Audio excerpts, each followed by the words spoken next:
Coming up, ships, planes, people vanishing in Alaska. The Bermuda Triangle on ice.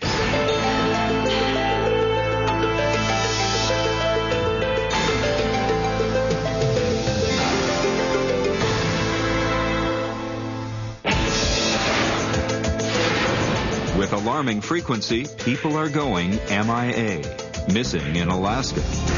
What has happened to these people? Where have they gone? What is this mystery? What happens when a person disappears? Does the answer lie in Alaska's extremes of topography and climate, or just in the dark legends of the native elders? They even have a phrase, gone missing. An old person might say, yeah, you can gone missing real easy out there. It's been called Alaska's Bermuda Triangle, a forbidding expanse of mountain, fjord, and glacier. Travelers have been known to disappear from there, among them the famous and the powerful. In 1972, an airplane carrying 2 U.S. congressmen disappeared. One of the largest search and rescue efforts in history was launched, yet not a trace of the missing aircraft has ever been found. Some believe the Cessna is trapped in a glacier or in the icy depths of Prince William Sound.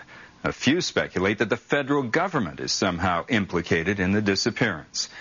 But even the wildest conspiracy theory doesn't begin to explain the mystery of vanishing in Alaska. Join us for Alaska's Bermuda Triangle.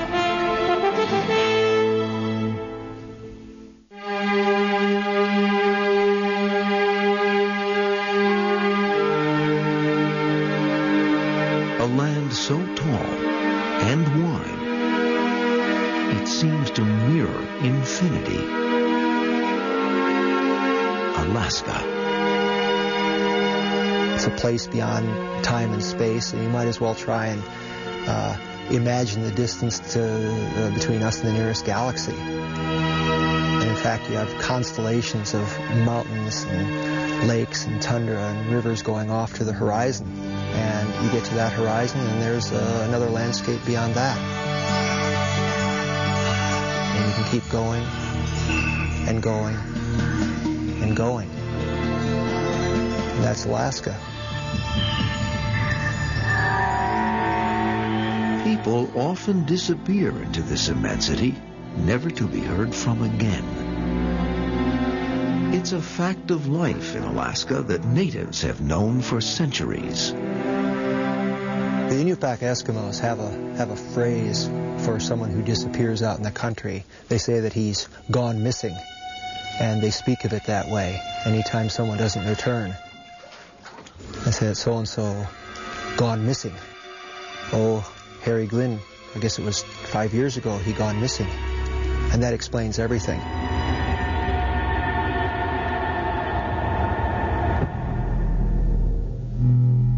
From southeast Alaska to the Brooks Range in the north, a vast, roughly triangular area, people commonly vanish without a trace. It's been called the Bermuda Triangle of the North. Except in Alaska, disappearances are far more frequent than in the Bermuda area. According to authorities, people go missing at least once a month. I ask myself, why aren't we all walking around talking to each other, saying, what has happened to these people? Where have they gone? What is this mystery? What happens when a person disappears? To Sheila Nickerson and most longtime Alaskans, the subject hits uncomfortably close to home.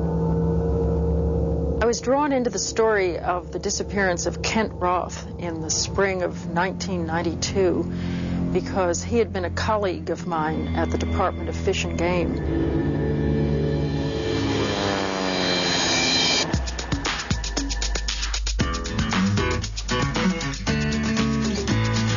In happier times, Kent Roth and his 3 brothers, Jeff, Scott, and Jason, live the fabled Alaskan good life. Working hard when they need to, but playing hooky when they can. They go deer hunting, king salmon fishing, and barn barnstorming in their private planes to out-of-the-way lodges, where they have Alaska pretty much to themselves.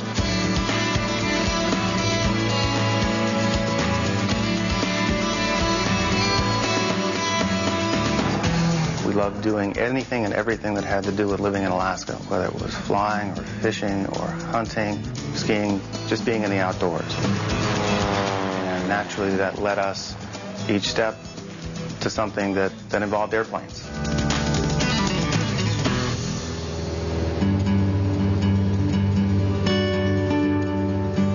On the first weekend in May 1992, the Roths fly from their home in Anchorage to Yakutat, 330 miles away.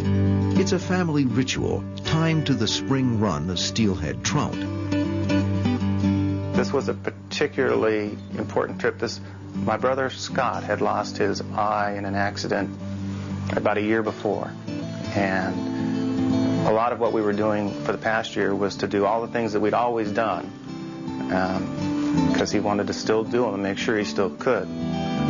Scott makes only one concession to his recent injury. He promises his wife that he will take commercial flights to Yakutat and back.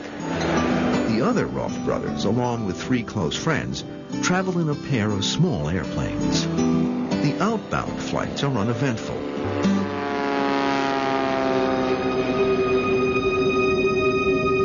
But the weather begins to deteriorate on May 2nd. Been looking at the terminal forecast for you. It looks like Yakutat's really the only problem.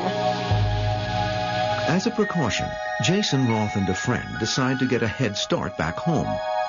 They board Jason's single-engine airplane, which is not equipped for flying in bad weather.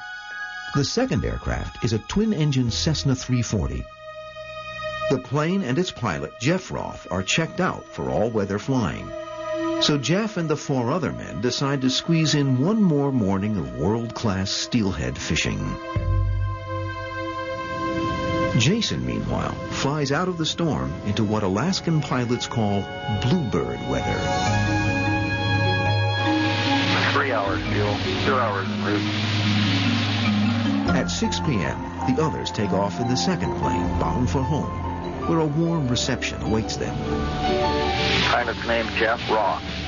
Whenever we'd have one of these trips, we'd get everybody together as soon as we were done and at somebody's house, and it seemed like half of Anchorage would show up, and we'd tell tales of what we'd done that week. 5 persons aboard. At 6:20 p.m., Jeff Roth transmits a routine message to the tower at Yakutat. 14,000 feet, Yakutat to Merrill Field at Anchorage. But the aircraft misses its next radio checkpoint and is not heard from again. By nightfall, FAA authorities notify the Roth family that the plane is overdue and that there are 5, not 4 people on board.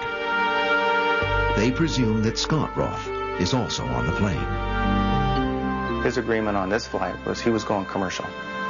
And he flew down commercial. And for whatever reason, and I'm sure he had no hesitation about it, he decided to fly back with the boys. When Gail told me that there were 5 people on board the airplane, I knew which 5 there were. And I knew Scott was on board.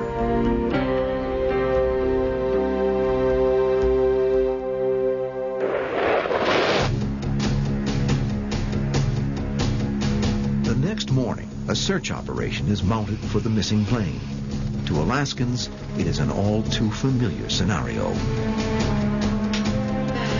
Rescue coordinators dispatch Coast Guard cutters to work Prince William Sound, Air Force jets to overfly the missing plane's flight route, and the Civil Air Patrol, the workhorse of Alaska's rescue teams, to scour the mountains and glaciers.